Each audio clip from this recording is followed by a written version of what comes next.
Hello, everybody, and a good day to you all. Today I'm talking about Goosebumps, season number 1, episode number 4, episode number 5. Episode number 4 is Go Eat Worms. Episode number 5 is Reader Beware.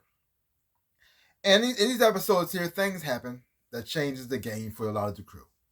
Now, first, the gang is starting to come together more as well. We got our main class that we follow throughout the rest of the series as well, and we also have relationships that have broken up and also started a relationship of a love triangle that I don't want. But anyway, it is what it is. Now, the first relationship of Go Eat Worms, we mostly follow on Lucas. We follow Lucas because we get more of his backstory, his motivation on why he's doing all this crazy stunts that he's doing. You find out about his father and what his father used to do for a living, and he's trying to live up to that. But like I guess you could say, living the dream for his father because his father can't do it anymore. And he also trying to fulfill a stunt that his father failed at. But you also get the backstory about that and the why his father did it in the first place, and which is really messed up and really tragic. It's really sad. Yeah. You got y'all Lucas living up to a dream that wasn't even true, living up to somebody who did something that he didn't even know was going on, and he's hurting. And he doesn't know how to deal with it, so he does all these crazy stunts to pretty much try to fill that void that he has inside of him, which is really sad. And also, you also see the relationship he had with Margot. They're getting close, a little bit closer in this episode right here too, because Lucas finds out that his mom is having an affair with Margot's dad. And he has it on camera and he shows it to them, and you see them dealing with that too. It also kind of bonds them at the same time as well, which is what it is. And because Lucas still had this daring thing inside of him, he kind of asked her, "You dare me to eat one of these worms?" And she says, "No, I don't want you to do that." And then one of the worms goes up his nose and he ends up swallowing it. And because of that, the main worm attracts the other worms. The other worms kind of go inside of him and live inside of him. And you think, and at first I thought it was going to transform him into this kind of half human worm thing, because they showed in one of Harold's drawings of a worm with a human face, with a human head. So I thought it was going to happen to him. Yeah, he's going to end up transferring. His arm's going to fall off, legs going to fall off. He's going to turn into a worm. They got to find a way to fix it, but that didn't happen. He ended up kind of getting this weird regenerative powers, and also he didn't feel anything anymore. Maybe not. I don't think not just on a physical level, but I think on an emotional level as well too. He's already dealing with a lot of pain, and it kind of shut all that out. And he didn't feel no pain. He also not physically or emotionally as well. And you see how he's dealing with that. Even took away a little bit of his fear response. He was always doing a lot of crazy stuff in the first place as well too. So that took that away as well. So I mean, his stunts go up even more. He didn't even care about the consequences about anything at all. And since he had the ability to regenerate, he didn't even care if he got hurt because he knew he'd be fine. You see him dealing with that. You also got the other crews going on, still dealing with the whole thing with the whole crazy situation with the cursed items. To find out what's going on with that, and also you have Margot's mom finally coming back into town to let the kids know what's going on.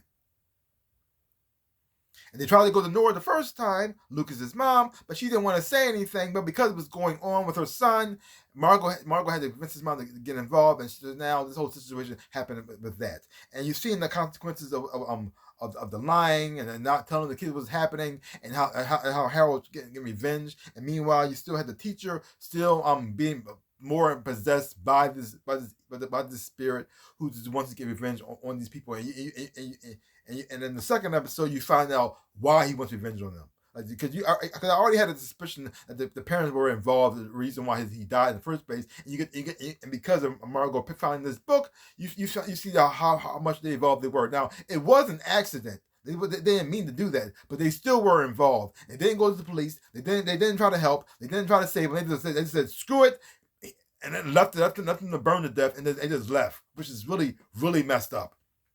Also, the rest part about the first episode was that Nora, her parent, who they tried to go to from the beginning, and they wanted her to tell the truth, and she wouldn't say anything. And the thing is, though, I understand her decision. I understand why she did it. But it's because the thing is, though, she's been lying all her life. She's been lying to her children. She's been covering this messed up thing she did this whole entire time, and she just want to be free. But the thing is, though, the time she tells the truth is the wrong time to tell the truth. because they don't know what's going on, and all you tell them is it was giant worms that attacked the place, and a ghost is controlling them and trying to kill our children. And so now you're just like a crazy person. That's all you do. That's all you're doing. The time you wanted her to lie, the time that she needed to lie the most, she tells the truth, and that just put her in a mental institution, which is like fair enough. And the messed up part is it was one of her friends who know the truth, and so she, the only way you put her in the mental institution, she can shut her up. And the thing is though she's not lying, but her telling everybody and was telling exactly what happened, she does seem like she's crazy. Yeah.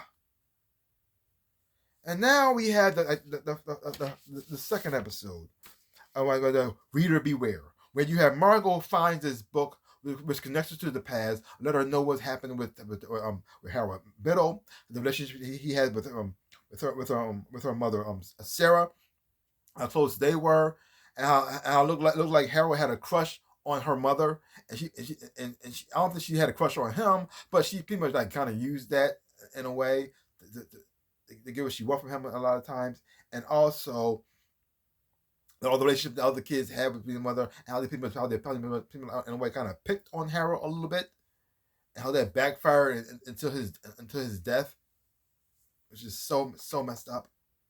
And you got the kids seeing what happened because they're trying to save Margot and not wanting to believe what happened. So now you got that whole situation going on there, and you got Sarah. She's now back in town, and she found out that her husband had been having an affair this whole entire time. And at first, I was kind of feeling sorry for her. But when you find out that she's just abandoned her family without explaining why, whenever she's not telling them when she's coming back, her daughter had been trying to make contact with her for a while now, and she had no time to talk to her own child.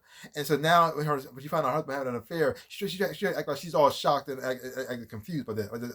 So let me get, like abandon her family wouldn't have consequences to it. And it's so weird. What do you think was going to happen? You just left your husband and your child without no explanation, not telling whenever you're going to come back, not telling what you're doing over there why you left in the first place. You just left. You think everybody's going to say the same and wait on you until you decide to come back home? And the only reason why she's coming back home because her daughter mentioned Harold Biddle. If it wasn't for that, she would have stayed gone. Which is so messed up. So messed up. But now, because of this, we got a love triangle going on. You got Isaiah, Margot, and Lucas, which I don't like love triangles at all. But the thing is, though, both of these boys are messed up, and I don't think both of them really good for Margot. Really, I mean, even though I think Isaiah and Margot have a better match, or maybe I don't know. But the thing is, though, he was playing two girls, and even though the relationship he had with Allison wasn't really that important, it even broke off screen. He was keeping Margot on the side while he was with Allison, because every time he needed somebody to talk to, he went to Margot. That was like his comfort. That was his safe zone. He went to her. About at the same time, keeping her distance, saying we're not a couple. But then you have Lucas, who actually does have feelings. He has feelings for Margot as well too, and open about them and lets her know where he stands, and know that he actually likes her. They even kissed in this episode. They even kissed. But he's too mentally unstable right now, and also not mature enough to be with her as well too, and too reckless. So he has way too many issues going on. So both of these boys are really messed up, and Margot deserves better from both sides, really.